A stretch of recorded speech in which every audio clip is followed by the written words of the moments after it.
O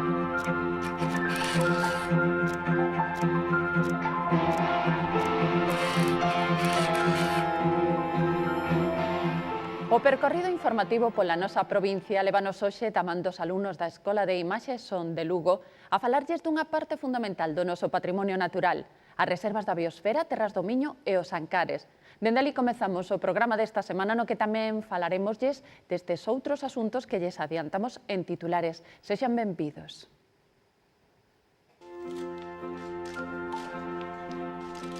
O presidente da Deputación de Lugo anuncia unha campaña para sumar novas adhesións ao convenio que impulsa a candidatura da Ribeira Sacra como ben Patrimonio da Humanidade. Emilio Duró desvelou en Lugo os segredos para afrontar os cambios precisos para triunfar persoal e profesionalmente. A clave está no optimismo e no emprego da ilusión fronte aos novos retos. Converter a paixón polos videoxogos nunha profesión é unha das posibilidades que ofrece o novo curso organizado pola Fundación TIC no que participan 22 alumnos procedentes da Escola de Imaxe Son e do sector do deseño gráfico. Cunha sesión dedicada ao Capón de Vilalba remataron as masterclass de cociña autóctona celebradas na provincia.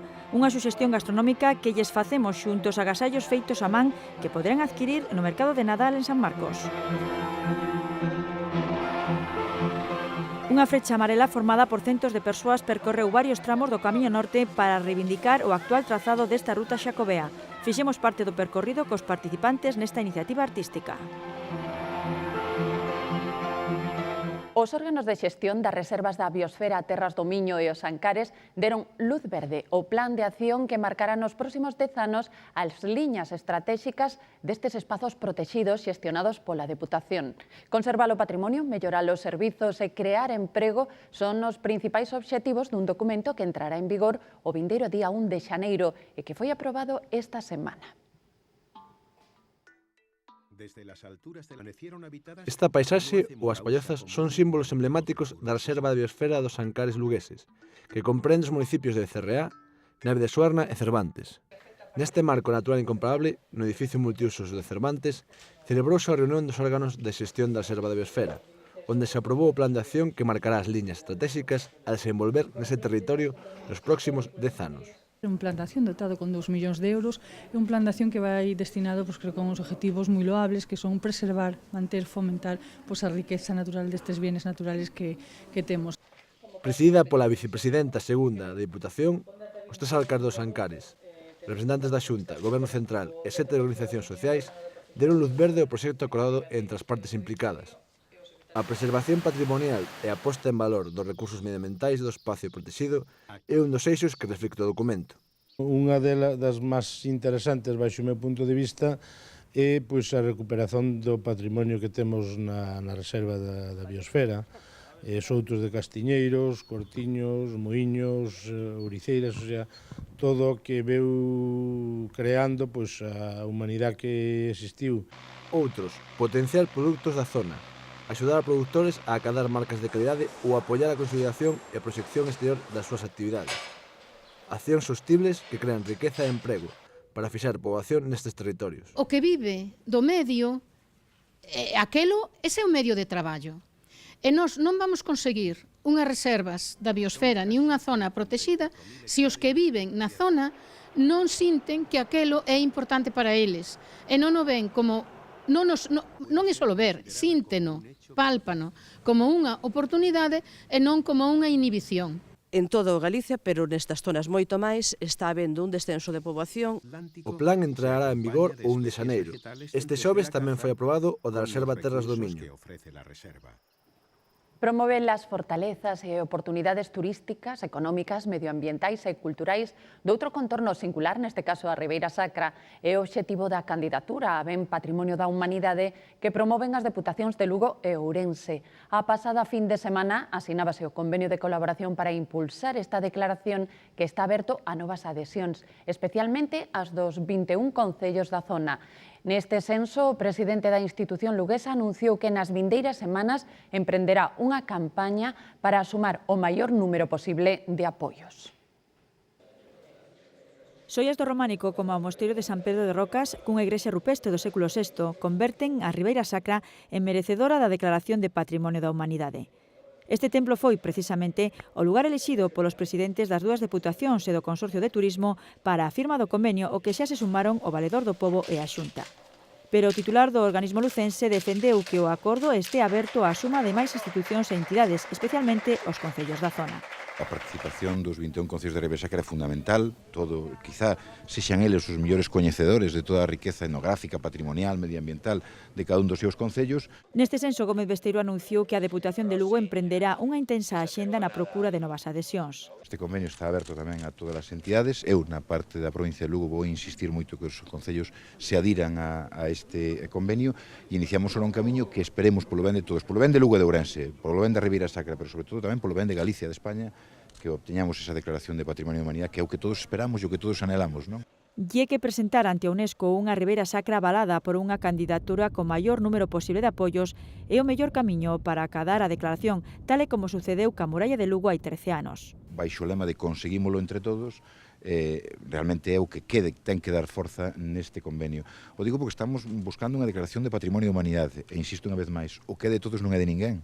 E iso implícanos que todos debemos afrontar este proceso baixo a máxima de unidade. Ao mesmo tempo, o organismo lucense continuará ca campaña de recollida de sinaturas. Xa acadou o apoio de máis de 6.000 persoas nos últimos 2 meses no autobús rotulado ca Ribeira Sacra, que se desplazará a diversos puntos da xeografía galega e española. O valor que os lucenses damos ao noso patrimonio cultural púxose de manifesto esta fin de semana. Unha frecha amarela formada por centos de persoas percorreu varios tramos do Camiño de Santiago para defender o actual trazado do Camiño Norte. A iniciativa artística na que participou a Asociación de Amigos da Etapa 31 marchou por 3 tramos lucenses do Camiño Norte entre Bahamonde e Santiago de Compostela. Chubasqueiros amarelos, unhas indicacións previas. Un pequeno tramo de 2,5 km, vale? Volvemos a subir nos autobuses, nos fan... E comenzo do camiño, ben cedo desde Bahamonde a Compostela. Uns 200 lucenses formaron unha longa frecha humana para marcar o Camiño Norte ao seu paso polos concellos de Friol, Guitiriz e Begonte, ruta pola que peregrinos levan deixando a súa pegada máis de 20 anos cara a Santiago. Es un evento cultural, o sea, realmente lo que vamos a partir de aquí para adelante es buscar la identidad de este camino. Un evento artístico ideado pola artista lucense Luz da Riba para reivindicar o mantemento do actual trazado do Camiño Norte que a Xunta prevé modificar. Que siga como estaba, que era o que funcionaba ben, a xente estaba contenta, os peregrinos tamén. O camiño está ben por onde está, sin andalo cambiando. Hai outras cousas que teñen máis importancia e non se fan. A modificación da ruta mudaría a súa dirección xusto neste punto, a etapa 31, pertencente a de San Breixo en Guitiriz. Unha zona que creceu mirando o camiño e que hoxe é para os habitantes a súa principal fonte de ingreso. É unha ruína, vamos, verdadeiramente, porque hai moitos negocios, hai moita xente que vive desto. Deputados provinciais uníronse á iniciativa apoiada pola Deputación que vende a aprobar por unanimidade en pleno as alegacións contra a modificación do trazado. A Diputación vai estar sempre del lado do pueblo, realmente dos veciños. Sí, el camino por aquí. Baixo o lema Non perdamos o norte e portando unha estrutura en forma de frecha, o grupo percorreu a pé varios tramos que foron alternando co bus co fin de chegar ás 6 da tarde á Praza do Obradoiro.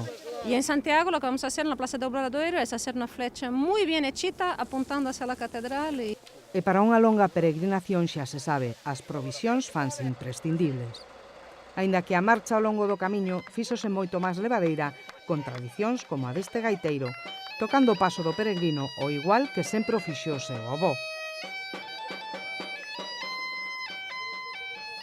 300 persoas seguiron no Pazo de San Marcos a conferencia de Emilio Turó sobre a xestión da ilusión en tempo de crise. O seu pragmatismo e estilo directo convertírono nun dos máis reputados expertos españois en liderato e intelixencia emocional. Foi a terceira charla despois das de Punset e Trías de Bes que organizou a Deputación dentro do Innovate, o programa tecnolóxico do organismo provincial financiado nun 80% pola Unión Europea. E o rostro do optimismo. El secreto de la vida, ¿cuál es? Es controlar tu vida. Es decir, es simplemente decir, pues he tomado la decisión de que las cosas me vayan bien. Valorar o que temos é unha das súas premisas. Pues hay gente que disfruta haciendo lo que tú haces y hay gente que no disfruta haciendo lo que tú haces. Luego al final no depende del hecho, depende de tu forma de afrontarlo. Son ideas que nun primeiro encontro trasladou aos alumnos da EIS. Hay una prueba tremenda hecha en Estados Unidos que fue hacer retratos robot de cómo tú te describes sin verte la cara. Pues cuando tú no se describe a sí mismo, el retrato es súper triste. Cuando lo describe otra persona es súper alegre. O sea, la gente siempre nos ve mejor que nosotros. Yo creo que esto nos pasa en España. Nos vemos mucho peor de lo que estamos. Chegou a Lugo precedido da súa zona e encheu os 2 salóns habilitados para seguir a súa conferencia. Es optimismo puro y duro, positivismo en acción, entonces totalmente recomendable. Manejo el lenguaje, claro, mucho humor. Durante máis de 2 horas, Duró conseguiu dos seus seguidores o que proclama actitude positiva. Pensando en positivo, en atopar novas saídas profesionais, neste caso na industria do entretemento e ocio digital, a Fundación TIC organizou un curso de deseño de videoxogos no que participan 22 titulados e alumnos que se están a formar no eido audiovisual e do deseño gráfico. Volvemos á Escola de Imaxe Son para amosarlles o inicio do programa que continuará a partires de xaneiro. Crear escenarios e personaxes virtuais semellantes a estes é o reto ao que se enfrontan os participantes no curso de diseño de videoxogos que foi presentado esta semana na Escola de Imaxe Son de Lugo. Queremos que sea el curso no solo a nivel formático, sino también que sea un poco psicológico, es decir, que sean capaces de ver cada uno de ellos cuáles son sus cualidades principales, ¿no? Y por los distintos papeles que hay en el sector creo que se les puede enfocar muy bien, cada uno va a encontrar su papel, ¿no? Cada alumno desenvolverá o seu proxecto de xogo baixo a tutela dun equipo de creativos. Estou estudiando tamén primeiro de produción, interésame bastante os xogos, bueno, sempre me molou este mundillo, e informática tamén me gustou bastante, sabes? E como dicían que iban a aprender un pouco de programación, e o ano pasado estuve en informática, pois tamén deciden vir aquí. De poder ser, me gustaría diseñar un juego tipo Dota. Es un juego multijugador online que se basa en partidas de máis ou menos 1 hora de duración. A idea é abrir novos camiños e alternativas laborais no eido do ocio digital. Eu estudei na Fundación TIC fai uns 3-4 anos e, bueno, dedícome profesionalmente á edición de vídeo, máis ben orientado hacia a publicidade, crecín cos videoxogos, todo isto, entón, atraeme moitísimo este curso. Eu estudiei diseño gráfico e por facer un pouco algo distinto, eu penso que é algo importante para o futuro, realmente creo que a tecnología dos videojuegos é algo que agora vai ter bastante auge, digamos. E o remate do programa formativo? Si el proyecto que desarrollan está bien, a lo mejor hasta acabar con nosotros el juego y publicarlo, ¿por qué no? Así a paixón polos videoxogos poderá converterse nun medio de vida.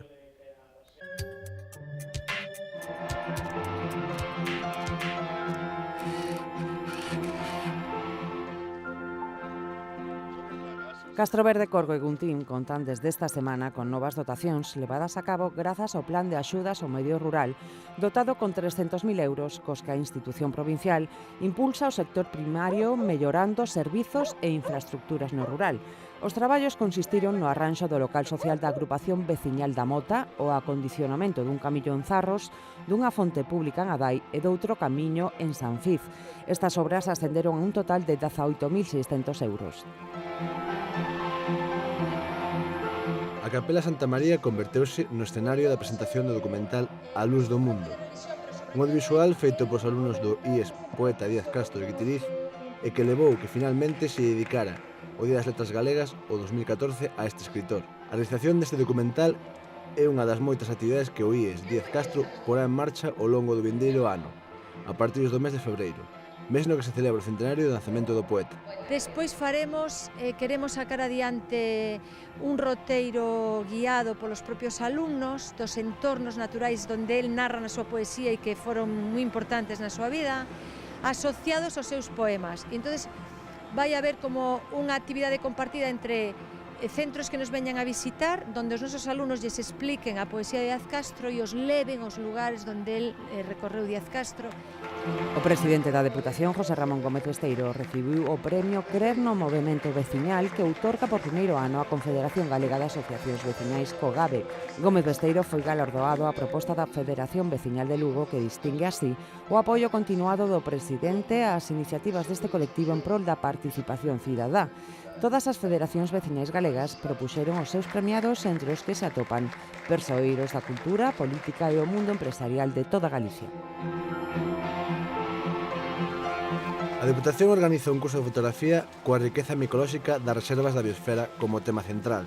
Os traballos teñen que ser inéditos e poden realizarse en branco e negro ou cor, e deberán captarse nalgúns espazos convenidos nas reservas da biosfera da provincia.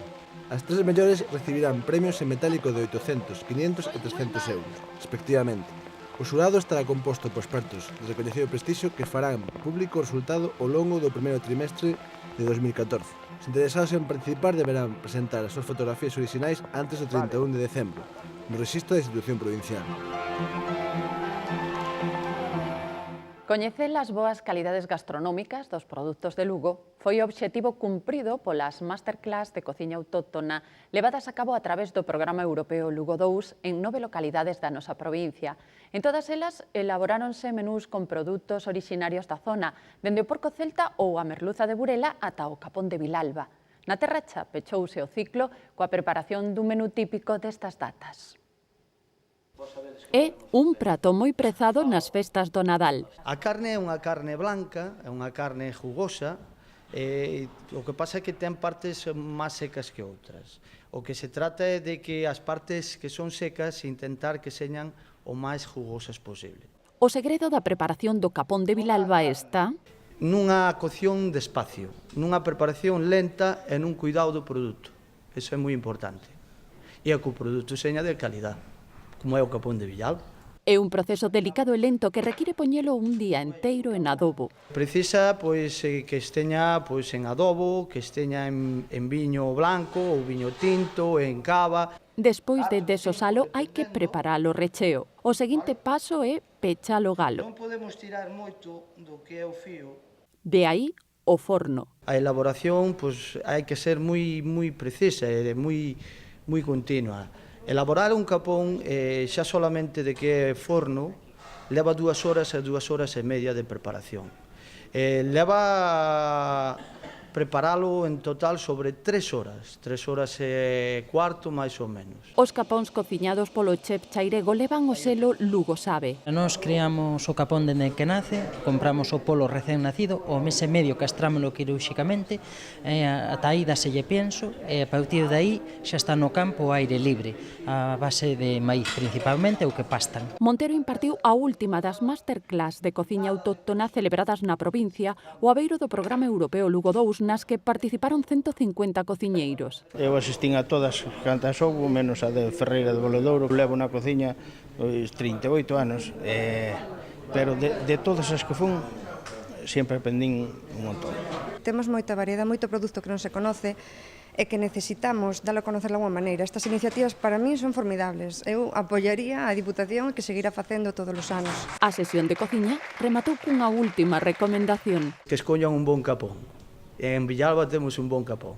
A oportunidade témola este sábado día 21 na Feira do Capón de Vilalba, onde, ademais de mercar os mellores exemplares, haberá a posibilidade de degustalo nos establecementos de hostalería local.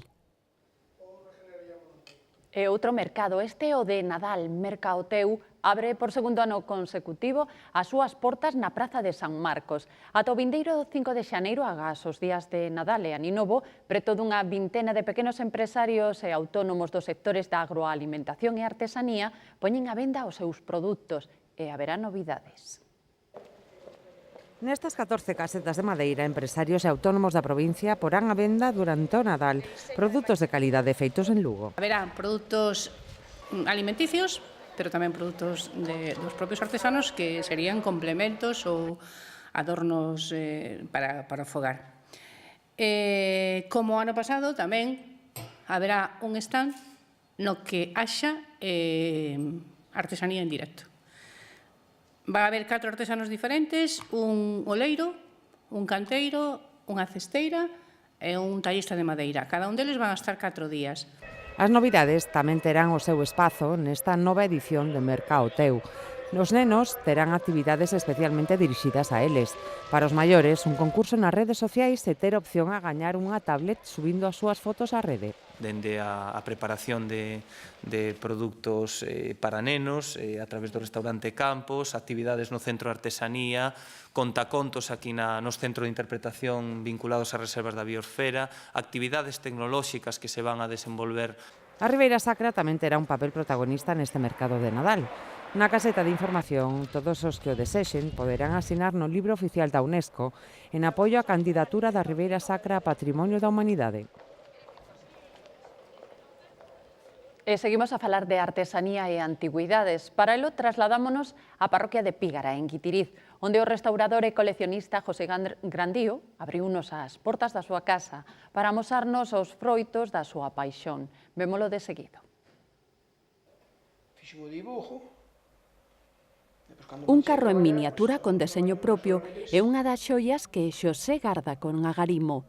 É a súa homenaxe particular o poema que lle dedica Manuel María. Mais na cha non canta ninguén e o carro canta e o seu eixe tamén. Mais ou menos empezase. Na súa casa de Pígara, en Guitiriz, custodia un cento de pezas que forma parte da historia destas terras. Todas estas son matrículas dos carros agrícolas, que antes cada ano había que poñerlle a súa e era obligatorio ter unha... Os carros tiñen que ter matrícula, non como era que andan sin nada. Casi todo o que tiño aquí, solo fabricalo e conservar todo o que hai da zona. É o que máis... Por eso non tiño cosas apenas de fora. Unha colección que comezou como un pasatempo. Suelo visitar bastante mercadillos, casas de anticuarios, entonces, se poido, pues, vamos adquirindo cando o poder adquisitivo me permite. A maioría son obxetos cun forte vencello familiar. Este é un Singer tamén. Esta foi de miña mãe, que tiña un especial cariño.